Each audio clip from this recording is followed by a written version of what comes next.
Hi there, it's Richard Little from Your Land Partner. I'm joining you today in the first video of a series of 8 about securing those deals. So all the contracts, all the types of agreements, etc. that we use in securing our development deals. So the first one in the series is about conditional and unconditional contracts. So the unconditional contract is pretty much exactly what it says. There are no conditions to it apart from the normal legal bits and bobs that you will get. Now, they're relatively unusual in the development space. There's normally some conditions that we would put on from our side of the contract, and we'll talk about conditional stuff in a minute. But you can get unconditional. So if a site already has planning permission, for instance, then there are maybe not too many unknowns in that respect, and maybe any site surveys and different things have been done. So it could be that an unconditional purchase is the right way to go. I know we've never done one. That doesn't mean to say that they can't be done. We know a few people that have done them. Quite a few of those probably should have had conditions in, and they ended up, with stuff that probably didn't work out as well as it could have done if the contract would have been secured in the right way. Now, the other way that unconditional contracts can work in our space is, and particularly when there's uncertainty, there's a lot of motivated sellers out there. Then if you've got the cash, then you can go out. If you're fairly comfortable that you're going to get a certain amount of planning, a certain type of planning, then okay, it makes sense. And if the deal is a good one, then okay, do that. We know a number of developers that will go out and buy, as long as they are buying what we would call quite cheaply. That's not the way we work, but doesn't mean to say that it can't be done. So unconditional contracts, as I say, that do happen. We would suggest to most people that be very, very mindful. Sellers always want them and agents always ask for them. But the reality is, if you come across somebody that says, oh, they're only accepting unconditional offers, then you either move on or you put a conditional offer in anyway. So if you're working through agents, then as our views on that anyway.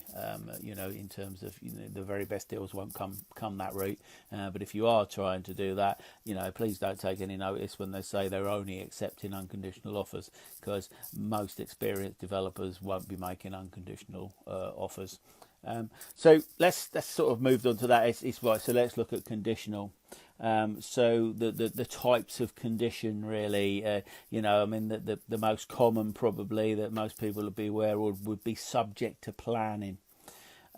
So if you take that a little bit wider, subject to planning, what? Subject to planning consent for what?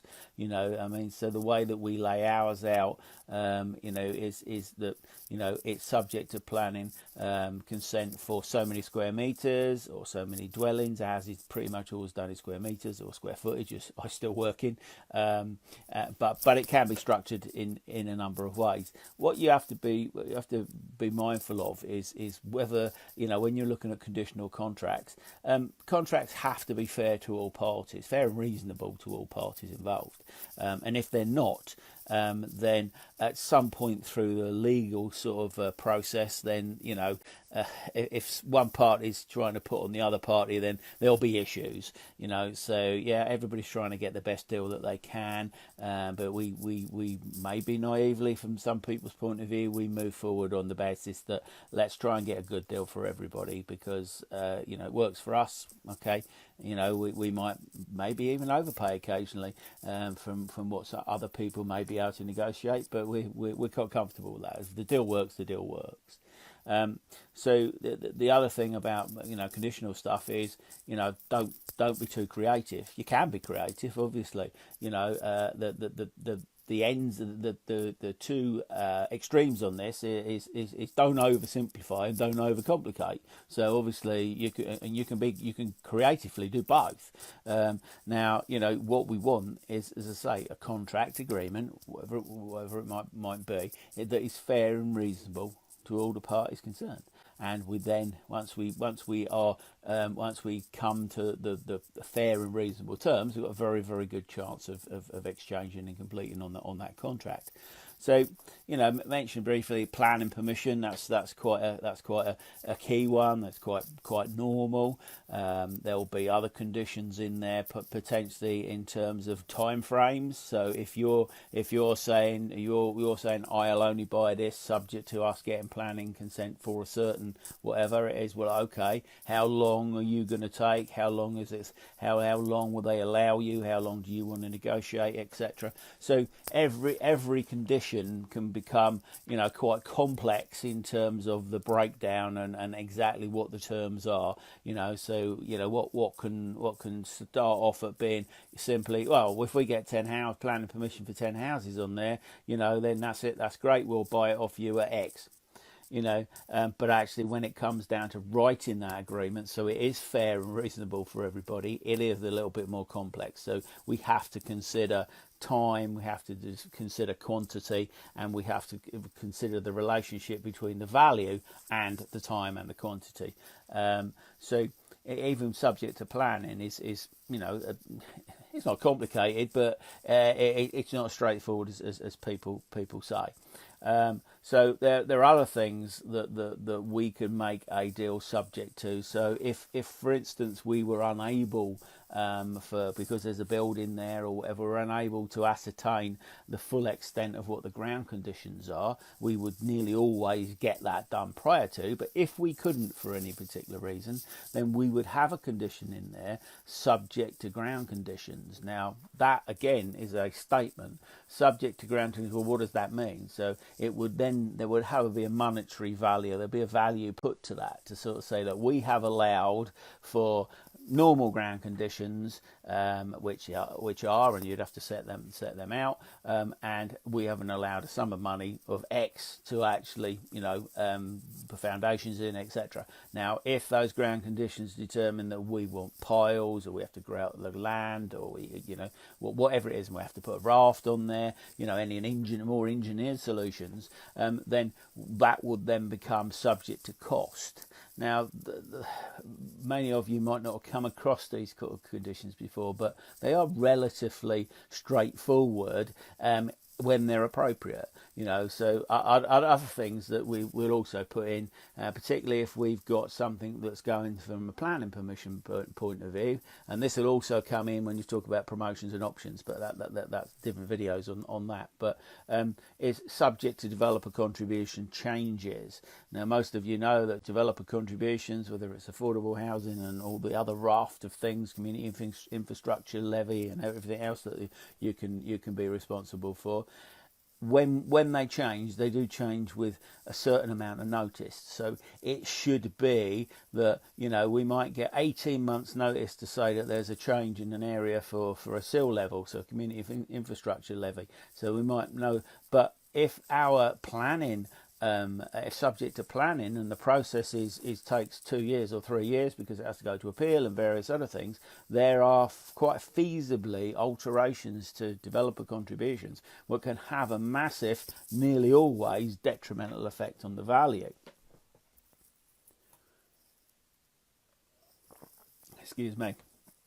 So we want conditions in the contract to actually negate any potential changes that happen through the duration of the contract period. So from the time from exchange to completion, basically.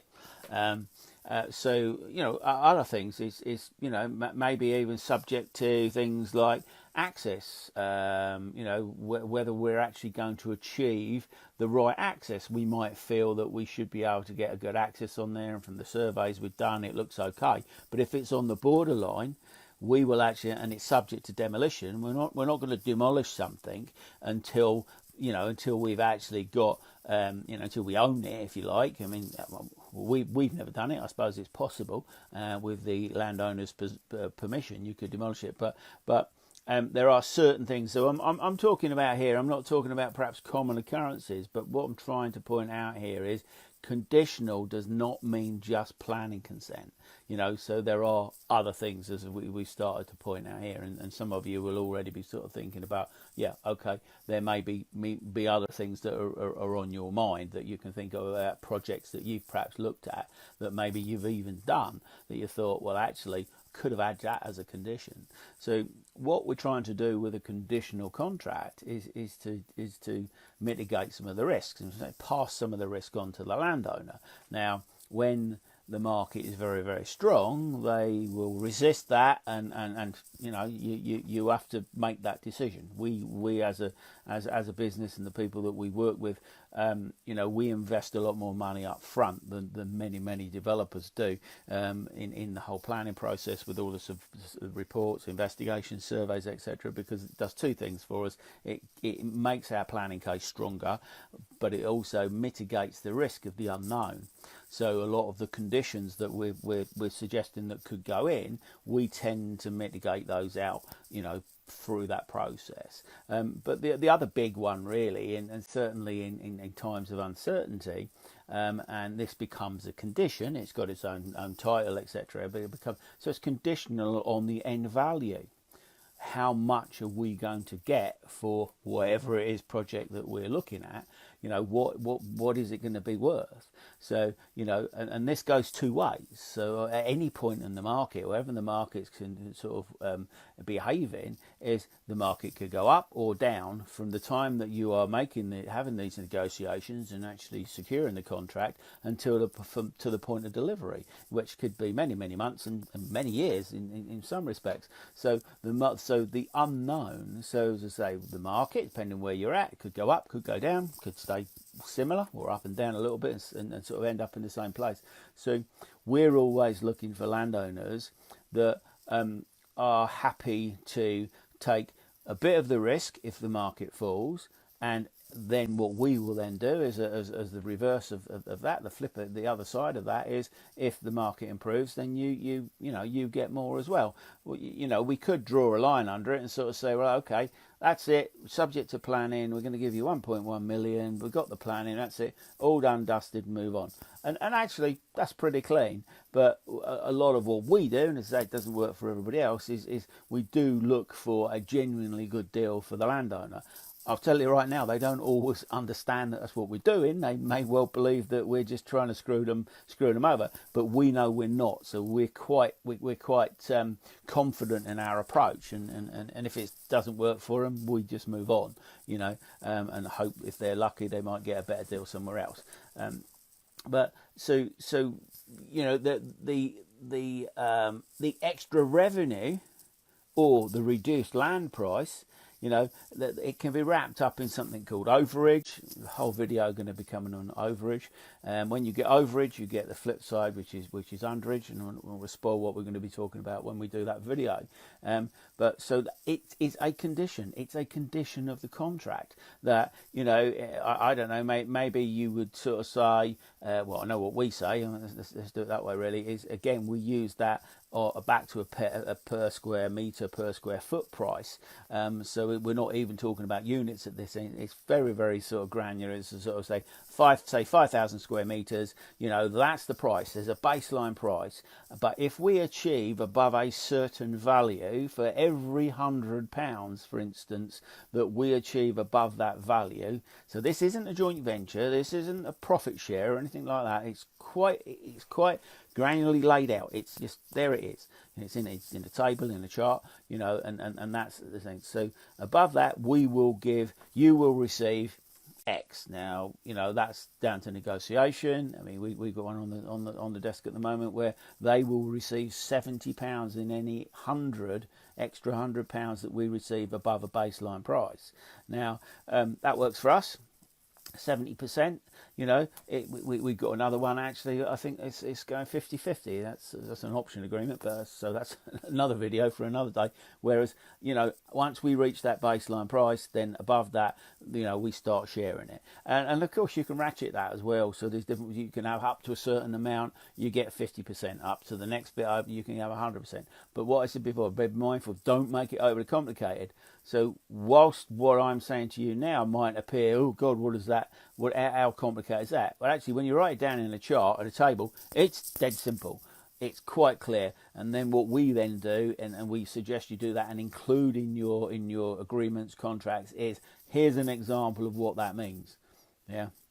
And actually, to be fair, some of the sort of decent lawyers, and there are some, I promise you, there are some, that they will, whatever side they're on, whether they're working for us or working for the vendor, that they will appreciate that. So because it brings clarity, because it brings clarity to the landowners, to the vendors, etc. So as I said, I'm not going to go into every single condition that you could have. The point about this is that most of the stuff we do is conditional.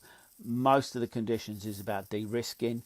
And if we are going to de-risk, we feel it's only fair that actually the landowners also get a piece of the action at the other end. So it becomes a partnership to an extent because you're in it together. The result is important to everybody without being an official joint venture. And we'll be talking about that again in another video, to give you our views and the do's and don'ts, etc., and that sort of thing. Basically, don't. But anyway, we'll put a bit more detail on that at a later date. So conditional contracts, very much what we do most of the time, conditional contracts and conditional agreements, and it's what we do most of the time for the reasons that we've already said. So they're the way, that's the way forward really for most people.